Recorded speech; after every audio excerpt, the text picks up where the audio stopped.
দেখো বন্ধুরা, 1টা বাজে। দিদিভাই মনে হয় রান্না বান্না কমপ্লিট করলো। এই যে,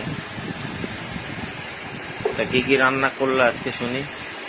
এখানে আছে ডিমের বড়া, মাছের ডিম কন্টিনিউ 3 দিন চলছে, মানে একদিন না, মানে নতুনই আনে টাটকা। আর এখানে আছে কচু শাক, আর আছে এখানে রুই মাছের ঝোল। তো তোমাদের দাদাভাই আমাকে খাটনির কাজ রান্না করায়। গতকাল হলো কি হারকল পাতা, না হারকল পাতা বেটেছি, আর আজকে কচুর শাক নিয়ে এসছে। তোমাদের দাদাভাইকে খেতে দিয়ে আমি একটু বেরোবো একদিন। ওকে আবার 12:30 1টার মধ্যে খেতে দিতে হয়, তাড়াহুড়ো করে রান্না করতে হয়।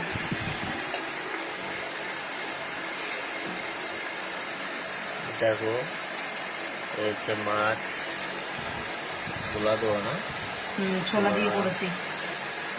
হচ্ছে বড়া।